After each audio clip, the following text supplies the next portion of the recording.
아멘. 성막을 우리가 함께 나누고 있습니다. 이제 뭐 거의 다 살펴본 것 같아요. 그렇죠? 뭐 더 이상 살펴볼 게 없을 것 같은데, 그런데 빠진 게 있었어요. 빠진 게. 출애굽기 25장에서 성소에 위치하고 있는 기구들 중에서 하나가 빠졌습니다. 뭔지 아세요? 오늘 함께 나눌 건데요. 분향단이라는 거예요. 분향단이 빠졌어요. 그리고 27장에서는 뭐가 빠졌냐면 이 성막의 뜰에 위치해야 될 많은 기구들 중에서 물두멍이 빠졌습니다. 그러니까 분향단, 물두멍이 빠져 있어요. 성경의 오류일까요? 그렇지 않죠. 이 30장에 기록되어 있는데요. 이 30장이 그래서 빠뜨린 거 모아서 이렇게 만들어 놓은 부록 같아 보이기도 해요. 그런데 그렇지가 않습니다. 그러니까 분향단과 물두멍을 설명하는 데는 이 30장이 더 적합했기 때문에 뒤로 밀어둔 거예요. 자, 분향단의 크기를 볼까요? 가로 세로가 45cm, 45cm, 그쵸? 그리고 높이는 90cm. 그러니까 요만한 직사각형, 길쭉한 직사각형 모형이죠. 특이한 것은 여기에도 뿔이 있다는 거예요. 뿔 어디서 나왔었어요? 이미 뿔이 달린 성전기구가 있었죠. 뭐예요? 그치, 우리 1세 때지, 그치?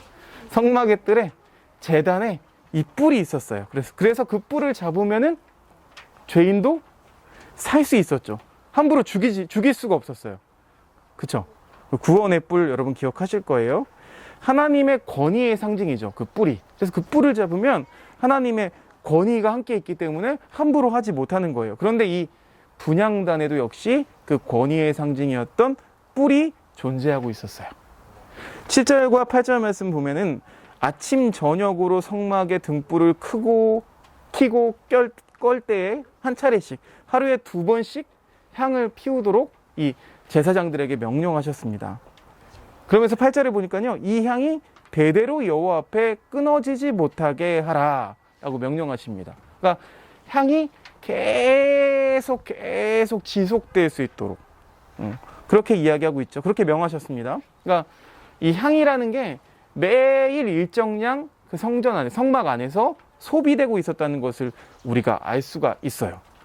9절 말씀 보니까요, 이 분향단의 이 향은요, 다른 제사를 드리는 데는 사용하지 말래요. 오로지 향을 피우는 데에만 사용하라고 엄하게 제한하고 계십니다. 다른 걸로 사용하면 안 돼. 꼭 이 향을 피우는 일을 위해서만 사용하라고 명령하셨어요. 여러분 어떤 향이었을까요? 뭐 라벤더 향? 여러분 좋아하는 향 뭐예요? 난 남향 이런 거 좋아하는데. 나무향? 오, 나무 중에서 안 좋은 냄새 나는 것도 있긴 한데, 아무튼 향, 여러 가지 향이 있지만, 세상에 어떤 여러 가지 향이 있지만 여러분 이 향 때문에 전쟁이 난 적도 있어요. 알아요? 이 향 때문에, 향신료 때문에 전쟁이 나기도 해요. 지금도요, 비싼 향신료, 뭐 샤프란, 뭐 이런 향은요, 엄청 한 병에 막 억 단위로 하는 향들도 있어요. 그만큼 사람들은 향을 굉장히 즐겨하고 특별한 향, 좋은 향을 찾습니다. 여러분, 그 향수 싸요, 비싸요? 작은 병에 들어있는데 되게 비싸지 않아요? 굉장히 비쌉니다. 목사님도 향수를 뿌리긴 하는데, 여러분, 향수를 뿌리는 이유는 뭐예요? 나의 냄새를 감추기 위해서. 라고기보다는 지금은 우리가 막 냄새 나거나 그러진 않은데, 그래도 내가 다닐 때 좀 좋은 향이 나면 좋잖아요. 그쵸? 그런데 옛날 사람들은요, 정말 냄새가 났어요. 왜냐하면 우리처럼 매일 목욕하지 않아요. 우리는 여러 가지 향을 써요. 그쵸? 뭐 비누에도 향이 있고, 샴푸에도 향이 있고, 뭐 심지어는 뭐 핸드크림에도 향이 있잖아요. 근데 당시에는 그렇게 향이 많지가 않았다고요. 그러니까 향은 비싼 거였어요. 귀한 거였어요. 근데 여기에 설명하고 있는 이 향들은 다 히브리어라서 정확하게 어떤 향인지 우리가 알 수가 없어요. 그런데 우리가 알 수 있는 건 아마도 당시에 구할 수 있던 모든 향 중에서 최상품의 향이 아니었을까. 이 최상품의 향품을 오직 예배용으로만 제작하고 사용하라고 하나님께서 말씀하십니다. 그러니까 개인의 이익을 위해서는 이걸 사용하면 안 돼요.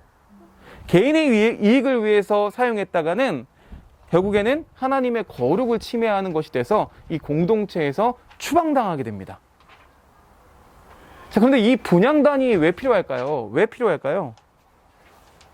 당연히 우리가 생각할 수 있는 1차원적으로 생각할 수 있는 거 당연히 향을 피우려고. 그렇죠? 그럼 왜 향을 피웠을까요? 왜 향을 피울까? 근데요. 그때 당시에 고대 근동의 다른 나라의 다른 민족들의 종교 예식을 살펴보면은요. 향을 다 피워요. 그런데 이들은 향을 언제 피우냐면 악령을 쫓아낼 때 냄새를 맡고 사라지거나 또 화가 난 신을 달래기 위해서 이 향을 좋은 냄새 맡으시고 기분 좀 푸세요. 여러분 지금도 아로마 이 향기 맡으면서 막 잠들고 그쵸? 이런 사람들 되게 많습니다. 향기 테라피가 있죠. 신에게 좋은 향기를 맡게 해서 그 기분을 풀어주기 위해서 이 향을 피워요.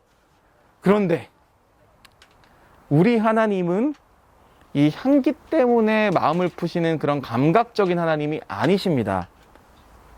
하나님은요, 우리 인간들이 막 향수에 막 향기에 환장하듯이 이 방향제, 방충제 역할을 했다 이렇게 말하는 사람도 있는데요. 그런 기능적으로 실용적으로 향을 원하시는 분이 아니세요. 여러분 성막을 잘 보면은요, 어떤 실용적인 것들도 있지만 가장 중요한 건 그 안에 담겨 있는 상징들이 있어요. 상징. 이 분향단이 있는 이유는 두 가지 이유가 있는데, 첫 번째는 이 분향을 드리면 향기와 연기를 만들어냅니다. 향기만 만들어내는 거 아니죠. 그렇죠? 연기가 나죠. 그래서 이 두 가지 점으로 우리 두 가지 의미를 한번 살펴보면, 첫 번째로 이 분향의 향기인데요. 이 분향의 향기를 통해서 장소를 구분하기 위함이었어요. 장소를 구분하기 위함이다. 그러니까 성막에 사용하는 이 최상품의 이 향품, 이 향기를 통해서 세상과 성막이 아닌 곳과 성막을 완연하게 구분하기 위해서 이 향을 사용했다는 거예요. 이 향기는 하나님의 성막을 구별된 곳, 구별되다 뭐예요? 거룩이죠.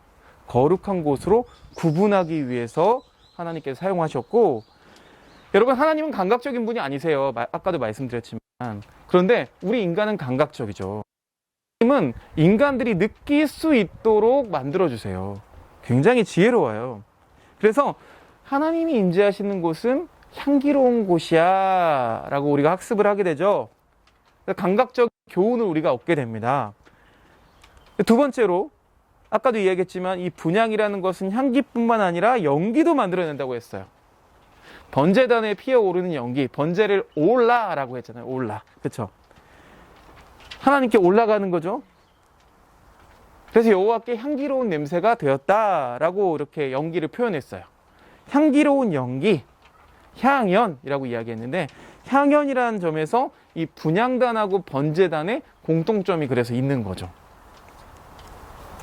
레위기 16장 말씀 보면은요, 레위기는 여러분 되게 아주 복잡한 율법의 세세한 부분까지 다루고 있어요. 이 레위기 16장에 보면은요, 속죄일에 대해서 이야기하고 있습니다. 지난번에 우리 은수가 물어봤었는데, 이제 그 대제사장이 1년에 한 번씩, 그쵸? 이 지성소 안에 들어가죠. 그게 바로 속죄일인데요. 대속죄일인데요, 그날은. 16장 2절에 보니까 구름이 나와요. 구름이 보니까 아난인데요. 히브리어로 아난. 근데 오늘 이 향연을 표현할 때도 역시 똑같은 단어, 아난이란 단어를 사용해요. 그러니까 우리가 다 알고 있다시피 이미 이스라엘 백성은 광야에서 낮에는 뭘 따라갔나요? 구름 기둥을 따라갔어요. 그렇죠? 그러니까 구름은 뭐예요? 구름은 이스라엘 백성 눈에 하나님이에요. 그렇죠? 하나님이 임재해 계시면 이 육안으로 볼 때에 이 성막 위에 구름이 있는 것처럼 이 성막 안에도 구름이 있어야 되는 거예요. 그러니까 끊임없이 꺼트리지 않고 계속 분향하니까 그 결과로 성소에든 또 지성소에든 이 아난, 이 구름이 가득한 공간이 될 수가 있었다는 거죠. 마지막으로 우리가 분향단의 의미에 대해서 주목해야 될 점이 있습니다. 이게 바로 향연이라는 단어와 기도 기도라는 단어의 만남이에요. 이 구약에서는 이 분향단과 기도를 연관시킨 구절이 딱 하나 있습니다. 시편 141편 2절에 보니까 나의 기도가 주의 앞에 분향함과 같이 되며 라고 표현해요. 유대인들은요, 자신들의 기도가 이 분향단에서 향이 타서 올라가는 연기와 같이 되기를 바랬다고 해요. 왜냐하면 지성소에 들어갈 사람은 누구예요? 대제사장 한 명밖에 없죠. 그것도 1년에 한 번밖에 들어가지를 못해요. 그런데 지성소에 들어갈 수 있는 게 있었는데 그게 뭐예요? 연기였어요. 이 향연이 들어갈 수 있었죠. 이 향연이 대제사장 빼고 이 지성소로 들어갈 수 있다는 그 사실에 이 백성들이 이 자신들의 기도가 이 지성소에 계신 하나님께 잘 전달되기를 바랬어요. 그래서 이렇게 표현한 거죠. 하나님이 내 기도를 귀 기울여서 들으신다라고 약속하셨는데, 여러분 생각해보니까 막상 성막은 어때요? 내 기도에 응답하시는데 일반인들의 출입을 금하고 있고 시도 때도 없이 성막과 지성소를 드나들 수 있는 건 오직 향연뿐이었죠. 그렇죠? 그러니까 이 연기가 피어오르는 것을 보면서 내 기도가 하나님의 보좌로 자유롭게 들어가겠지 하고 상징적으로 이렇게 표현했던 거예요. 더군다나 이 분향단의 위치가 중요합니다. 분향단의 위치가 어디였냐면 지성소 그 휘장 바로 앞에 있었어요. 그렇죠? 만약 성막에 계신 하나님께 우리가 뭔가를 기도하고 호소해야 된다면 어디가 제일 좋은 자리일까요? 이게 최적의 자리죠. 가장 좋은 자리죠. 들어가면 죽으니까 죽지는 않고, 그죠? 그 앞에서 가장 가까운 곳이 바로 이 하나님의 보좌 앞, 이 분향단이 놓인 자리였다는 거예요. 만약에 할 수만 있다면 모두 다 그 자리에서 기도드리고 싶었을 거예요. 오늘날 성막도 없고요, 분향단도 우리에게는 없어요. 그럼 우리는 어떻게 기도해야 될까요? 어디 앞에서 기도해야 될까요? 우리의 대제사장이신 예수 그리스도의 이름으로 기도하면 됩니다. 이것이야말로 기독교의 가장 큰 특징입니다. 다른 종교를 폄하하고 싶은 마음은 없습니다. 그런데 불교를 좀 예를 들어볼까요? 불교는요, 내 이름만 있으면 기도가 돼요. 그러니까 뭐예요? 내가 얼마나 더 고행하고 내가 얼마나 더 공을 들였냐가 중요해요. 그래서 뭐 해요? 108배를 하죠. 벽만 보고 수행을 합니다. 또 무건 수행을 막 합니다. 그래서 내가 쌓은 그 공력, 그 공덕으로 기도하면 더 잘 이루어진다라는 게 불교식 기도입니다. 그런데 기독교의 기도는 어떻습니까? 그렇지가 않아요. 내가 뭔가를 쌓지 않아도 돼요. 내가 뭐 헌금을 더 많이 하고 내가 또 뭐 더 많이 예뻐져야 되고 이런 거 아니에요. 그냥 괜찮아요. 좀 못나도 괜찮고, 좀 돈 없어도 괜찮아요. 가난해도 괜찮고 병들어도 괜찮아요. 그냥 예수님의 이름만 있으면 돼요. 그런데 그 예수님의 이름을 마음껏 사용하라고 우리에게 허락해 주셨다니까요. 그게 은혜라고요, 그게. 요한복음 16장 24절, 이번 주에 함께 외웠으면 하는 그런 말씀이에요. 요한복음 16장 24절 제가 읽어드릴게요. 거기 있어요. 원벌스에 있어요. 보세요. 지금까지는 너희가 내 이름으로 아무것도 구하지 아니하였으나 구하라. 그리하면 받으리니 너희 기쁨이 충만하리라. 아멘. 예수님의 이름으로 구하면 예수님의 이름으로 다 응답받는 줄을 믿으라 라는 얘기예요. 여러분, 예수님의 이름으로 기도한다는 건 우리한테는 남는 장사예요. 대박인 거죠. 가장 큰 은혜고 대박 사건이에요. 그런데 우리가 그 기도를 제대로 드리질 않아요. 심지어 그 기도의 주체이신 하나님을 제대로 믿지를 않죠. 목사님 요즘 가몰입하고 있는 나의 해방일지에서 연미정 여자애가 그럽니다. 나도 똑같은 그런 질문이 있었어요. 중학교 때 교회를 다녔는데 친구들이 기도하는 게 좀 이해가 안 됐어. 친구들은 성적을 위해서 기도하고 뭐 관계를 위해서 기도하고 돈을 위해서 기도하고 이렇게 기도하는데, 뭐 잘되게 해주세요, 잘되게 해주세요. 근데 왜 그렇게 기도해? 신인데. 목사님도 중학교 때 그런 고민이 있었거든요. 왜 그렇게 기도하지? 이미 신인데 다 들어주시는 거 아닌가? 우리의 기도는 어때야 돼요? 예수 그리스도의 이름으로, 예수님께서 이미 다 이루어주셨으면 믿고 믿는 마음으로 기도해야죠. 교회 나오는 거 지난주에 꾸역꾸역 교회 나온다고 표현드렸는데, 꾸역꾸역 교회 나오는 이유가 뭡니까? 내가 복 받기 위해서요? 내가 잘 되기 위해서요? 내가 돈 잘 벌기 위해서요? 성적 올라가기 위해서요? 아니죠.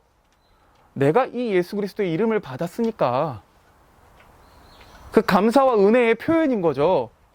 그렇죠? 우리가 이 처음과 나중을 헷갈리면 안 돼요. 이 두 가지 인과관계를 헷갈리면 안 돼요. 그런데 우리는 실수해요. 날마다 잊어버려요. 예수 그리스도의 이름을 잊고 살아가요. 바라기는 이번 한 주간 우리의 대제사장이신 예수 그리스도의 이름으로 기도하는 삶 사시고, 또 그것이 다 응답받기를 여러분 간절히 축복합니다. 함께 기도드리겠습니다.